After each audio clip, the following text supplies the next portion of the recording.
Hi, welcome back to my channel. Hope you're doing well. So today I'm going to talk about something that is really crucial for getting a better photo as well as a better video.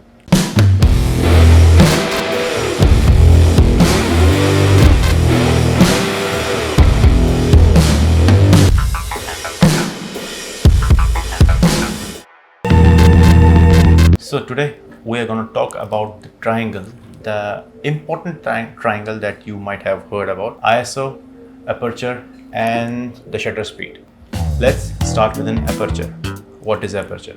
Aperture can be defined as an opening in the lens through which the light passes and enters your camera. It's fairly easy concept to understand if you consider about your eyes, how your eyes work while moving from a dark environment to a brighter environment.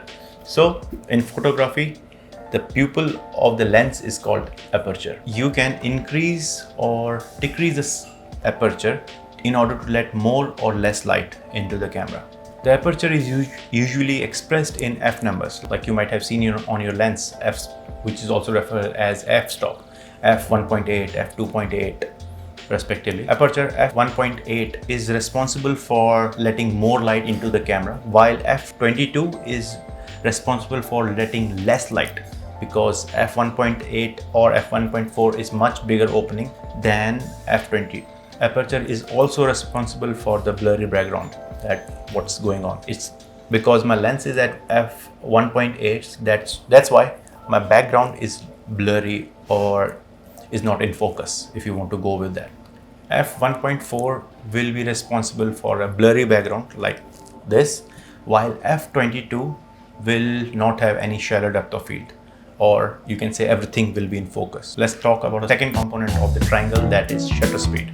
Shutter speed is simply referred as the amount of the time the shutter of your camera remains open, and hence the longer it waits, more light will fall into your camera. And conversely, if the shutter speed is high, the less light fall onto your camera sensor, hence giving a darker image. So what does it mean, and where can you find the shutter speed? The shutter speed is a dial that you find on your camera. Mine is on the top, yours might be somewhere else. So shutter speed is directly responsible for getting a brighter image as well as darker image. It comes with the pros and cons.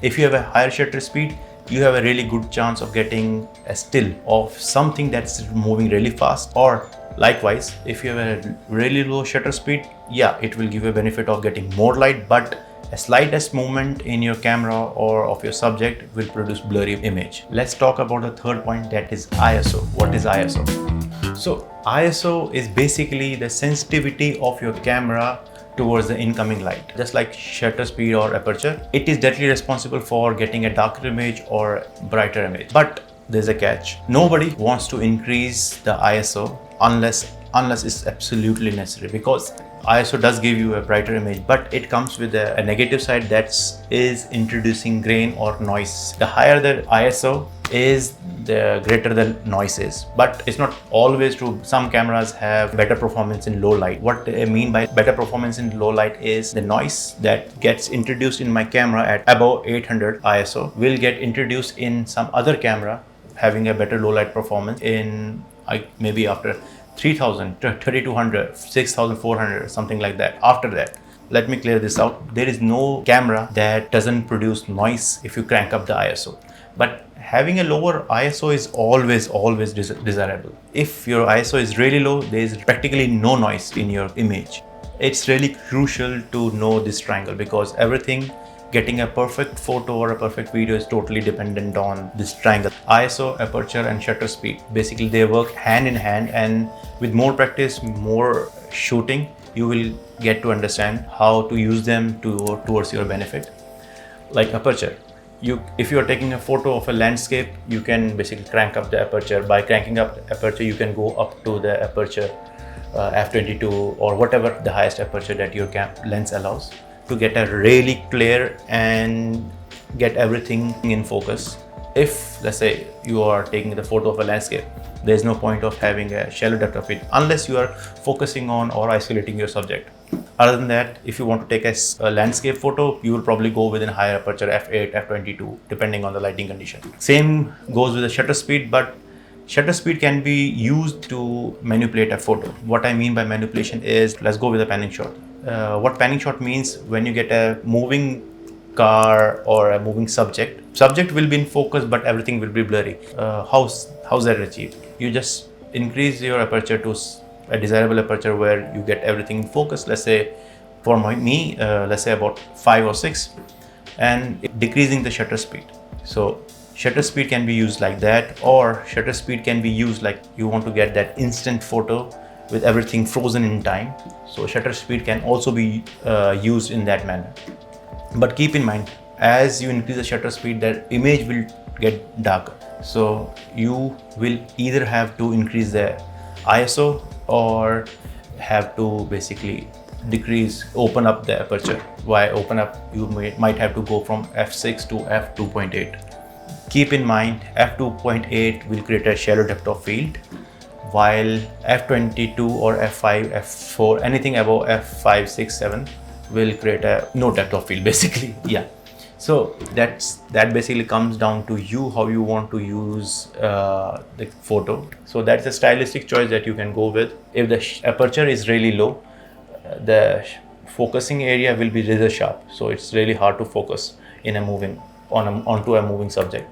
So that's why, to avoid that error, I usually keep the aperture at a higher number, f5.8 depending on. Likewise, let's talk about what another interesting fact about using aperture and shutter speed is light trails.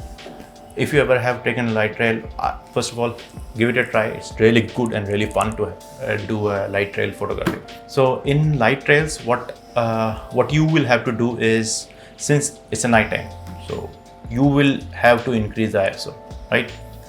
No, that's not practically true. So you will increase the aperture to f8, f7, where everything is focused. But what you see is everything gets dark, right? Everything gets dark, you can't see anything. So this is where you lower down the shutter speed to 1/15th of a second, 1 second, 1/15th of a second, or anything lower, in order to get more light onto your camera sensor. Hence, you are balancing it out. You're not getting underexposed image even, and you are not getting overexposed image. Do keep an eye on the meter that you see in the bottom of your screen, because that will basically tell you whether your image is underexposed or overexposed. Once you get that, set that timer. Why? Because setting timer is important, because it eliminates, since the shutter speed is low, even pressing a button or even pressing the shutter button will create a movement. So in order to avoid that, everybody basically either uses a timer or a remote. So you can basically play around with it, do more photography like that, the blurry background, everything in focus, or subject isolated from the background, or light trails, or freezing every motion in time.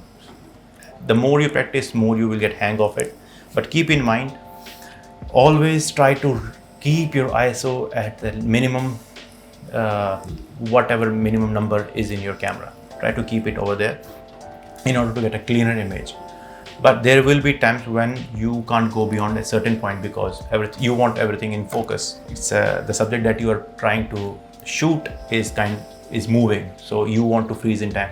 That will be a scenario where you increase the ISO. So there's no harm in ISO, but you will have to play around with your ISO to get what is the point after which you can't increase it.